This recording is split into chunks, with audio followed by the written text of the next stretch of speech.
Yes, thanks for your patience. So let me wrap up. So as I was saying, when I ran out of battery, this message is for the youths to whom the future belongs. For old folks like me, time is running out, if it hasn't already run out. Some of us old folks are so out of touch with reality that we don't even recognize the fact that we are now rapidly rolling back down the hill. The truth to be told, we are closer to the foot of the hill. And the other sad thing that I have observed is that many of us old folks are standing in the way of our youths, standing in the way of development, standing in the way of evolution and progress for today and tomorrow's youths, our children and our grandchildren. We are standing in their way while disguising our ignorance and fear of change, real change, by claiming to be endowed with experience, endowed with knowledge, understanding and wisdom because of our age. Because it is evident that we have grown old. We claim we have wisdom. The truth be told, many of us with lots of gray hair and old age, like our parents before us, we did not learn much, if at all anything. Because unlike most of our youths and our children today, many of us did not question our parents. Many of us did not question authority. Many of us did not question the status quo, the system. Many of us did not openly question the system. Unlike our youths and children today, many of us did not have the courage to ask our parents the question, why? And those of us that did were violently shut down. I can vividly remember being told by my guardians and elders that children are to be seen and not to be heard.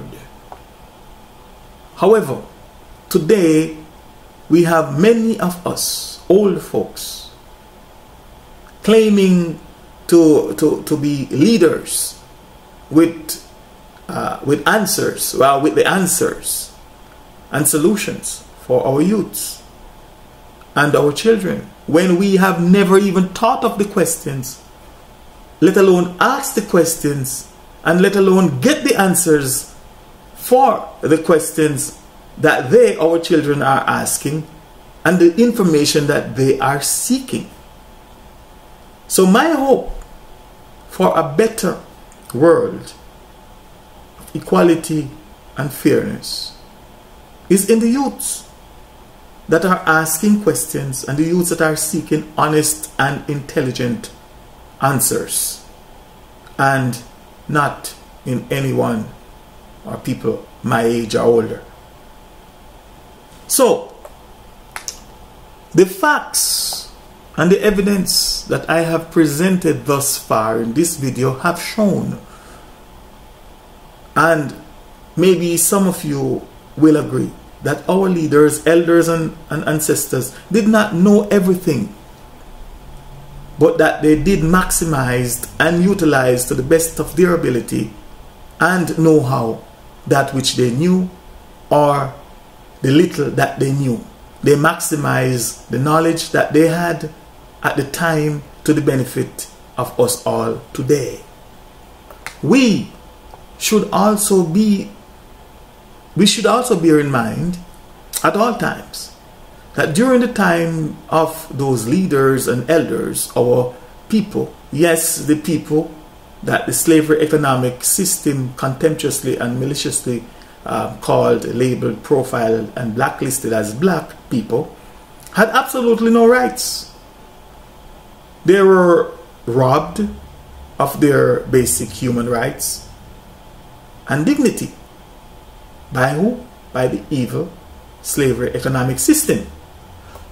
Today, we should And we, the survivors, must also bear in mind at all times the fact that there were times in the great American history that our ancestors and our elders were not even considered to be humans. They were seen, treated, and regarded as being less than human. Chattel or cattle slaves. They were seen as being the property of the British and English European masters and their heirs and successors that were at liberty to do whatever they please with their property. This was the law that was issued and enforced by the highest court in the land of the Supreme Court, or the American Supreme Court.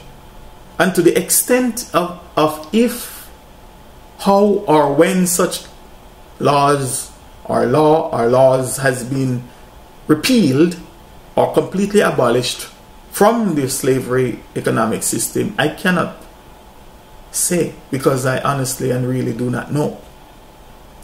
The struggles that people like Marcus Garvey, Dr. Martin Luther King, Malcolm X, and all others with them, and all others that were before them, the struggles that they were involved in and died fighting for were for that which is known as basic human rights.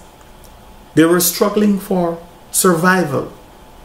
They were struggling because they were struggling just to be recognized by the system as human beings and as citizens of the state. Something else to bear in mind is that most of the people back then were illiterate, while many others were functionally illiterate, and not because they were dumb. And functionally illiterate, and not because they were dumb, stupid, unable to learn, or because they were subhuman as the slavery economic system wanted to portray them, but because they were not seen and treated as equal members of the American society, and because access to the system's education was systematically denied.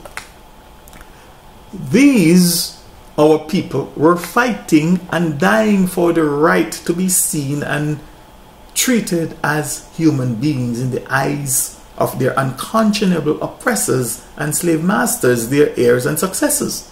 They were fighting to be elevated to the status of human beings, thereby having the right to vote and even to choose which slave master they wanted to rule over them and control them. Something else that we must bear in mind at all times is that the things that many of us are taking for granted today, most of our elders, leaders, and ancestors could not even dream about, nor could they even imagine that such things would or could have been possible. They had no knowledge, for example, or access to things like internet, like this, like YouTube, like I can talk to you, Facebook, the internet, radio, etc., the internet radio, etc., that gave people and lonely voices like mine that is crying out, or that are crying out in the wilderness and in the noisy confusion of time, or the noisy confusion of life. They had no knowledge or access to things like e-books, online education, online or offline study courses, libraries, dictionaries, encyclopedia, on and offline information, and almost any or everything that you can think of. They had no knowledge. And in most cases, access to these information and most of these things are free today. They had no knowledge, nor did they imagine that the day would come when they could use a thing called cell phone and do something called download and instantly get information on almost every subject that they would like to learn.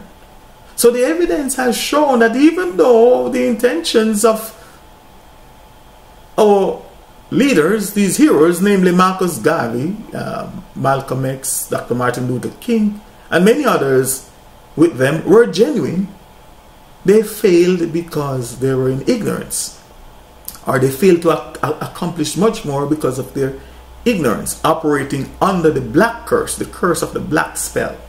They failed because they were deceived into accepting, embracing, calling, naming, profiling, and listing themselves black and Negro. However, the evidence has also shown that learning and knowledge did not begin or end with them, and that they had paved the way and have left us a foundation, a legacy upon which we may correct the errors, learn new things, and continue to build in the hope of true freedom and liberation for our future generation. According to another Hebrew writer named Hosea thousands of years ago, and I quote, "My people are destroyed because of lack of knowledge." Many of our people today are being destroyed because they lack knowledge about the meaning and the power of the word black and Negro, a word and name that the slavery economic system and their slave masters, their heirs and successors have called them, is calling them, and they are calling themselves. Many of our people are being destroyed, will continue to be destroyed, because even though knowledge is at their disposal, free of cost, or to some extent free of cost, and is being revealed to them, they are rejecting it. And according to another writer thousands of years ago, and I quote, "At time and the times of ignorance God winked at," or the times of ignorance God overlooked, but now now commands all men everywhere to repent. Unquote. From my perspective, there is no excuse in the age of enlightenment, for anyone who considered him or herself to be free in this society, free and having access to all the aforementioned facilities and things that our ancestors have paid the ultimate price, laying down their lives in order that we may restore in their name our equal and rightful place as the natural native earthly humans on this planet. There is absolutely no excuse or logical reason for anyone, especially those that are looked upon as leaders and representatives of our people, to continue calling us and calling themselves black or Negroes, etc. Thank you very much for watching and listening, and please stay tuned for my upcoming video presentation titled "The Ignorance of White Supremacy versus Black Supremacy Exposed," which is from this series called "The Redemption from the Curse of the Black Spell." Again, I thank you for watching and for listening.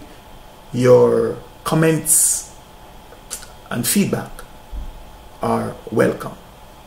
Please leave them right here. I am the Mystic Philosopher.